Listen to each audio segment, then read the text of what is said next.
Acta non verba, un concept qui interroge les notions d'identité, de pouvoir et de domination. C'est Marielle Plaisir, la plasticienne, qui présentera cette performance au Memorial Act ce vendredi après le Musée d'art contemporain à Miami. Elle est l'invitée de ce journal. Bonjour, merci d'être avec nous. Bonjour. Une performance qui met en scène une robe d'époque coloniale, une voix et un piano. Lise Dolmar et Daniel Quérin ont rencontré la plasticienne. Elle s'y prépare comme une athlète sur les starting blocks de la performance. Marielle Plaisir, la plasticienne, qui pétrit d'abord sa pensée avant de la traduire en acte de création. À ses côtés, ses deux complices émotionnels.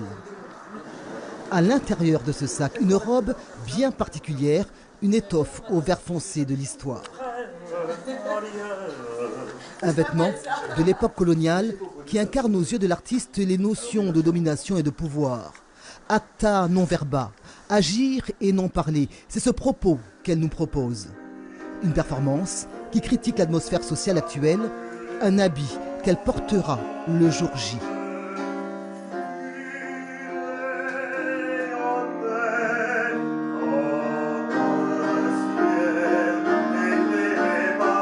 Ne rien dire, ne rien voir, ne rien entendre.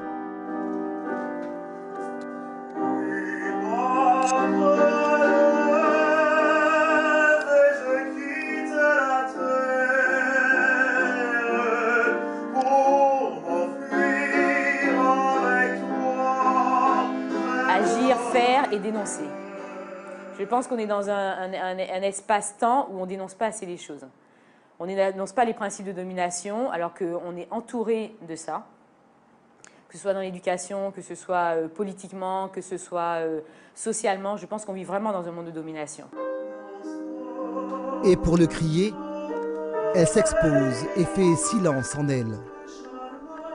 Une immobilité est mise en son avec cette interprétation de Gabriel Fauré.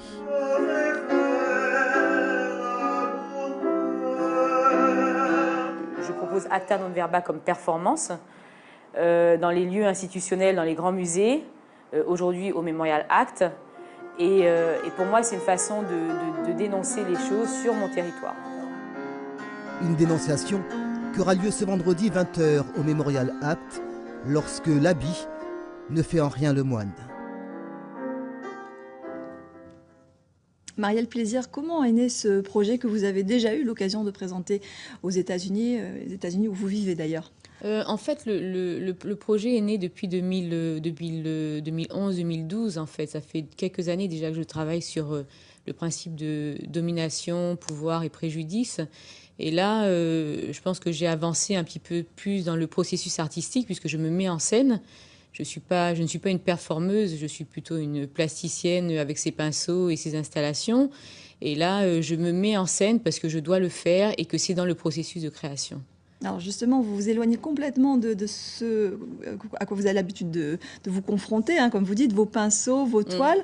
Là, vous vous mettez dans la peau d'une performeuse, mais vous ne dansez pas.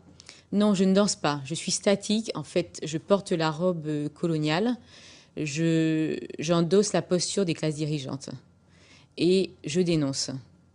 Je dénonce, mais c'est à contrario, parce qu'en même temps, je porte mon identité. C'est-à-dire que je dénonce, j'ai une double identité dans cette robe. J'ai l'identité des postures de la classe dirigeante, mais en même temps, je porte mon identité avec tout mon passé, tout le passé de l'île, tout le passé de la Caraïbe. Alors justement, la domination de l'esclavage à nos jours, on l'a entendu dans le reportage, c'est un thème qui vous est cher. Vous parlez, vous, à propos de ce pouvoir, de cette soif de domination, d'un fait politique. C'est bien ça? Expliquez-nous un petit peu. Oui, pour moi, c'est un fait politique. Acta non verba, c'est un acte politique. C'est un geste activiste.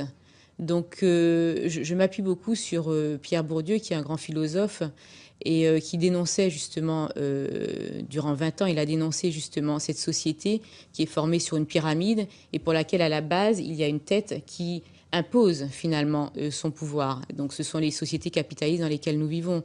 Moi, ce que je fais, je dénonce cette société, mais avec beaucoup de poésie.